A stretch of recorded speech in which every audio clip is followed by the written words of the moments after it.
Hello, xin chào các bạn. Hôm nay mình lại tiếp tục làm theo video. Hôm nay mình sẽ làm một cái trào lưu do mình tự tạo ra, đó là mình sẽ làm một cuộc hành trình về tử chiến, lên huyền thoại tử chiến nha các bạn. Ganh huyền thoại tử chiến nha, chứ mình không lên ganh huyền thoại được đâu. Như vậy rất là khó, cho nên mình sẽ làm cái này nha. Mình sẽ bắt đầu vào trận đầu tiên của mình mà thôi. Bây giờ thì mình đang vào trận đầu tiên đây. Đây sẽ là một cái trào lưu do mình tự tạo ra luôn nha mọi người. Sẽ lên ganh huyền thoại. Cái này mình sẽ chia ra hành trình tập 1 nha mọi người. Ok, máy ganh rất là ồn.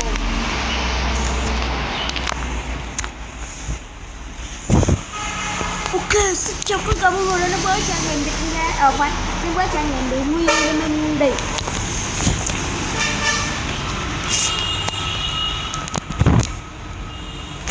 Bây giờ cũng đang khá là trưa, nên chúng ta sẽ rộ đảo sa mạc. Tại sao như vậy? Tại sao làm như vậy thôi?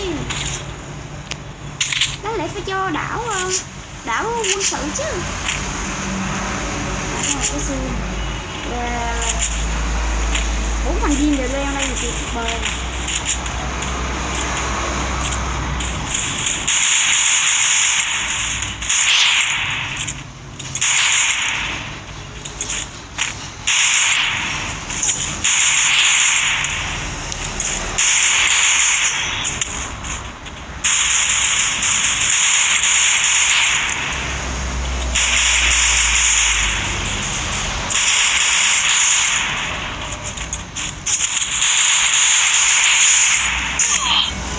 Chào này bánh dở quá trời dở rồi. Hành trình lên huyền thoại mà vậy là sao? Chắc chắn rồi. Vậy là không được rồi.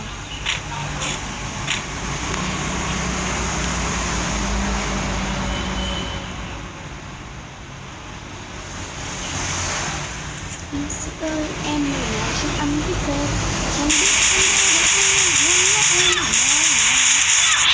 đang gặp nhau đã nhiều những tin có đơn nhìn lên ở phía sau lúc này chỉ mong những tôi xin chào xin sao đang ở phía sau anh đã để ý đúng là không nói được sự kề dừng lại một phút ấy ra anh muốn nói chuyện với ý đi em đã say nó không được tiếng âm thanh kia làm anh đau điên chuyện thái ý đi em không xem có chăng đi tìm nhà đó mà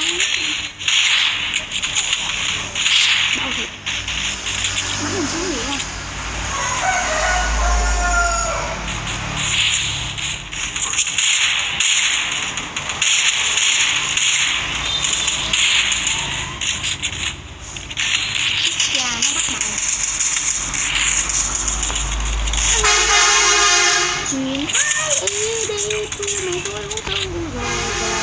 hai trận không súng thôi. Ui em làm anh điên.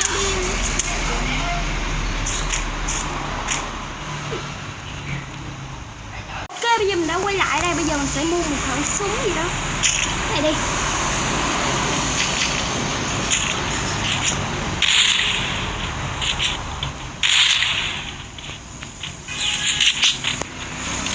Có lẽ các bạn sẽ suy nghĩ là mình sẽ có một cái phim đúng không?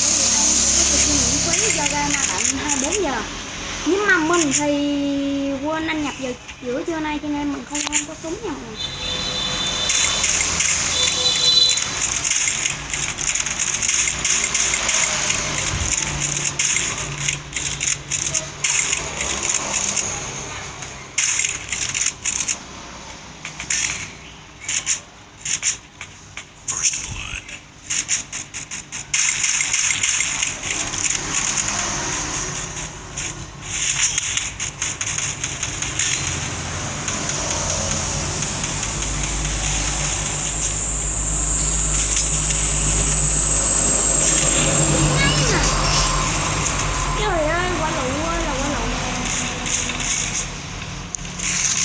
Chết cha vậy là chết rồi. Mình fail quá cho nên mình đã cắt cúc đó ra cho đỡ nhục rồi. Bây giờ mình sẽ làm lại trận mới nha mọi người.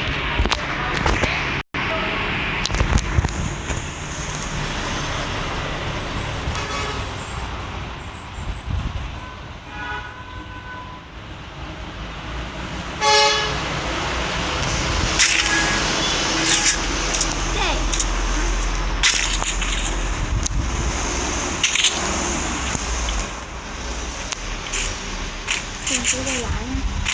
Nó chạy đi xe quá mạnh cái quay lại.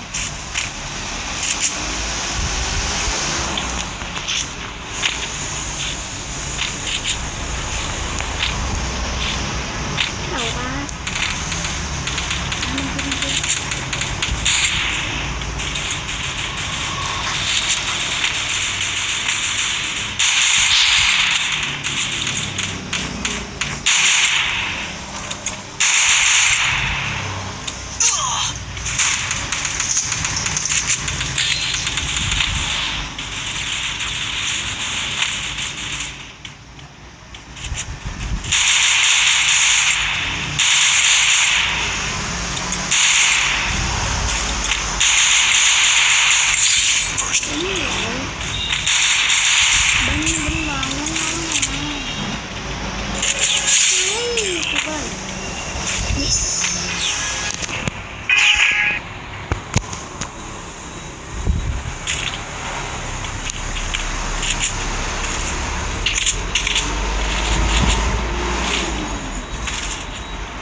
Xem mình sẽ qua trận thứ hai. Yo, let's go baby. Nó ngủ trong đường nữa.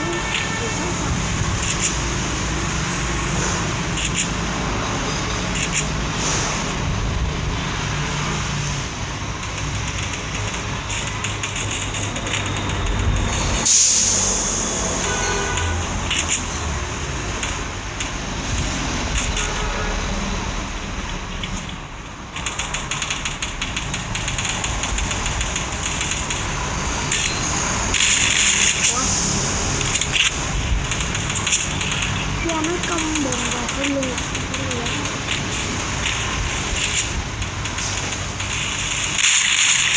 này thì công bột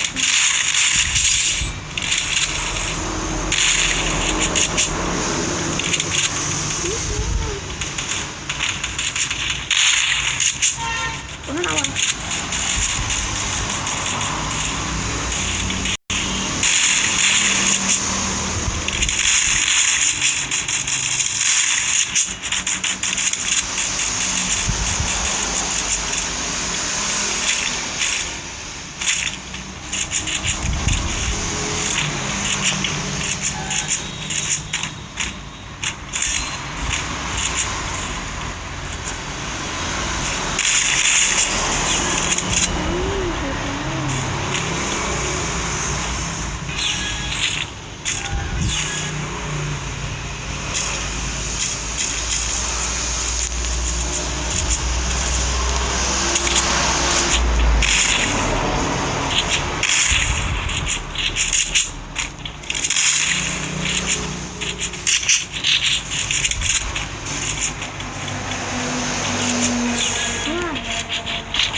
Bây giờ mình đang rất là tập, nó lên phía trên rồi.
Anh đợi mình chút nha.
Mua gì cho đóng này, tao sẽ lùi lại. Mình lùi lại nữa hả? Mình sẽ không đấu nữa. Mình sẽ kêu nè.